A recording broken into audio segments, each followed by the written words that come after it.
They thought he was just another old man with a neat coat and nowhere to be. The kind who lingered in the park feeding birds or shuffled in a church an hour early just for the company. That's what the hostess whispered to the trainee when he walked in. Sweet old guy, probably lonely. Be nice. She said it with a smile, but not the kind that meant anything.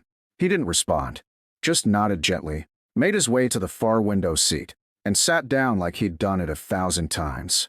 Nobody knew the medals he wore were real. They saw colored ribbons and brass pins on his lapel and assumed Halloween came early or that he was the kind of man who liked to play soldier long after the war was over. But when he laid his blazer carefully across the booth and the sun hit the top row, revealing a bronze star, a purple heart, and a ribbon nearly no one in that room could name, well, nobody looked twice. Except the waiter. Chase, barely old enough to rent a car, but full of swagger that comes from reading confidence as cruelty. When he strolled up to the table with his iPad menu and ironic smile, he looked Harold West up and down like he was sizing up a thrift store donation. Wow, he said with a smirk. Looks like someone raided Grandpa's war chest. And before Harold could say a word, Chase chuckled and added, "You get those with a cereal box, or was it more of a clearance bin thing? Now, before we go any further, if you believe some uniforms never stop commanding respect, like and subscribe. Because what happened next wasn't about an old man or some joke in poor taste. It was about how the world can forget the cost of freedom until it gets a reminder in polished shoes and steel-backed silence." Back to the restaurant. Harold didn't flinch. He didn't argue.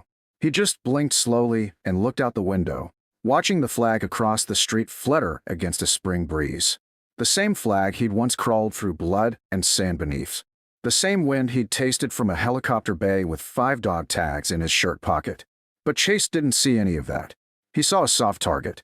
"You sure you want the senior discount?" he asked next, half laughing. "You look like you might have served in the Revolutionary War." The table beside Harold's chuckled. A group of 20-somethings with flannels and flash tattoos, half listening, half scrolling. Not one of them looked at Harold directly, because that would mean reckoning with what they were laughing at. But one person did notice. A busboy named Manny, 19 years old. Shoulders always tense from carrying trays too big for him and a mouth that stayed shut because silence keeps jobs. He froze in the corner, towel in hand, watching the way Harold's jaw clenched just a fraction. The way his fingers tapped once, lightly, on the napkin. Manny didn't know what any of those medals meant, but he knew what his abuelo looked like the day they buried him with a flag on the coffin. That same stillness, that same weight. The manager walked by, caught part of the exchange, and shrugged. "Old guys don't tip anyway," he said under his breath. But Manny couldn't shake it. Something about Harold felt different, felt true. And that's when the bell above the restaurant door chimed. A figure stepped in. Civilian clothes, but not casual. Pressed black coat. Hair silver and clothes cut. No name tag, no entourage. Just presence. The kind that straightens backs and lowers voices. The kind that fills a room without saying a word. The hostess tried to greet him. He walked right past. "Sir, do you have a—" He didn't answer. Just moved. Smooth, deliberate, until he was at Harold's table. And then, without hesitation, he saluted. Full posture. Full precision. Like they were standing on parade ground, not between a salad bar and a fake plant. Harold rose slower, but with no less strength. He returned the salute. 2 veterans in silence. One in a booth, one fresh from a Pentagon office. The waiter's jaw dropped. The table of laughing kids went silent. Phones were lowered. The manager stepped forward, suddenly pale. And then the man, General Marcus R. Delaney, for stars, and still carrying weight like a mountain, turned to Chase. "You mocked a Bronze Star recipient today," he said calmly. "You mocked a man who once carried 2 dying soldiers through enemy fire with nothing but a sidearm and a will to live." Chase stammered something about not knowing. But the general didn't need excuses. "You don't have to know," he said. "You just have to respect." And suddenly, Chase looked very small, and Harold looked like a mountain. Not because of medals, not even because of the general, but because when the world forgot what sacrifice looked like, he wore it anyway. On his chest, in his bones, in the quiet way he endured one more battle. Not in war, but in waiting to be seen. That day, Harold didn't finish his pot roast. He took his blazer, nodded once, and left without a sound. But by sunset, the restaurant had changed. A photo was hung by the door, A snapshot of that salute. Beneath it, a plaque that read, "For those who wore the weight, even when we didn't see it." And Manny, well, he started asking his abuelo's friends about their medals. Turns out, you learn a lot when you finally look close enough to see. The general didn't stay long. He ordered no food, asked for no recognition, and when Harold nodded his quiet thanks, the two men shared a gaze only those who've walked through fire understand, a look that says more than medals ever could. Delaney turned and walked out just as smoothly as he came in. No fanfare, no speeches, just the echo of his boots tapping against polished tile, leaving behind a silence so thick the air itself seemed ashamed. Chase didn't speak. He couldn't. The weight of what he'd done was still curling around his throat like smoke. He glanced down at Harold's untouched plate, then at the medals, still shining in the early afternoon light like pieces of another world. And somehow, now, they didn't look like props.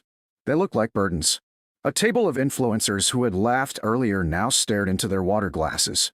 One of them reached for their phone to record what had just happened, but stopped, ashamed. A woman who'd walked in halfway through the scene paused at the door, her purse halfway open, unsure if she'd just entered a restaurant or a living history lesson. The manager tried to recover, started toward Harold with a forced grin and a stack of gift cards. But one look from Manny, the busboy still frozen with the dish towel in his hand, stopped him in his tracks. Harold stood slowly, blazer in hand, posture still ramrod straight. He didn't say a word, didn't look back, didn't need to. The room parted without instruction, like water around a keel, everyone instinctively giving way, not to a customer, but to something older, something earned. As he passed the front door, Chase called out, voice cracking, "Sir." I'm sorry."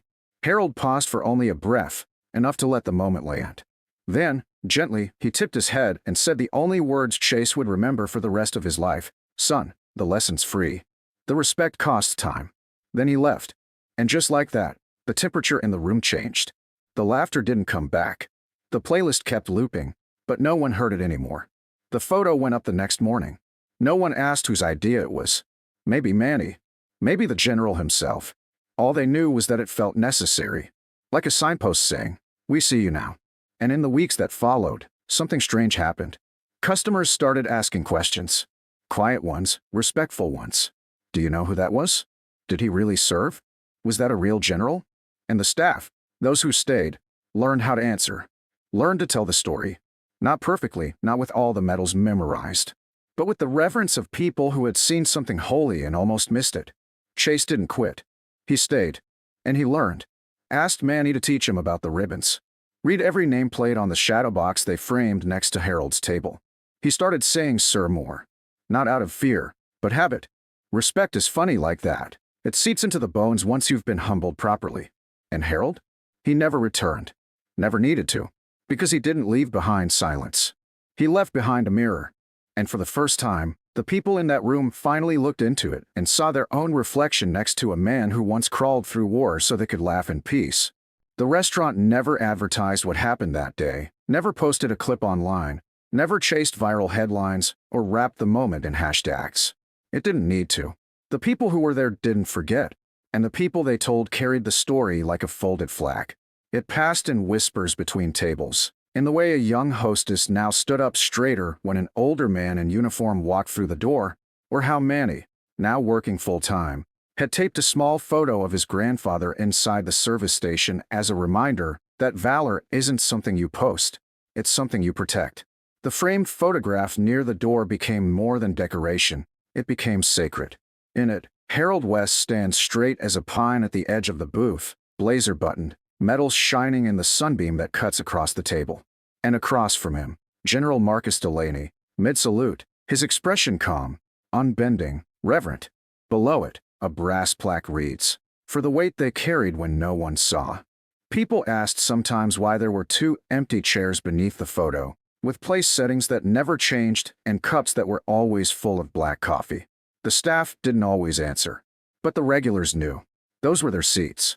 One for the soldier, one for the general. No one else sat there, not even when the restaurant was packed and a wait list curled out the door. If someone asked to move the photo or cover it for decorations, the answer was always the same. "We don't touch the post."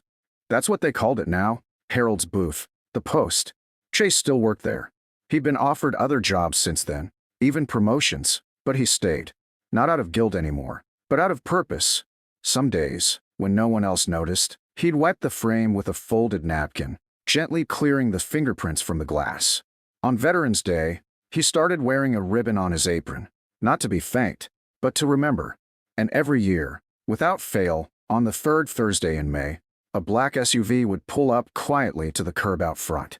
A driver would step out, polished boots clicking on the sidewalk, and hold the door open for General Marcus Delaney. No cameras, no speeches, just him and his posture, walking into the same little restaurant where something quiet but seismic had once taken place. He never ordered food, never stayed long, just approached the booth, stood at attention, and laid something new on the table. An old photo, a field report, a folded letter. One year, it was Harold's final commendation, a document so faded it looked like it belonged in a museum. Another year, it was a letter, handwritten in firm cursive, signed only HW, with a note that read, "To the ones who are watching when the world isn't." The staff always stood still when Delaney walked in. Some saluted, others just lowered their heads. He never asked for it. But respect doesn't need asking. It simply arrives. As for Harold, he didn't fade from memory. He became myth, in the best way. Not because he wanted to be remembered, but because the world needed to remember what it almost forgot.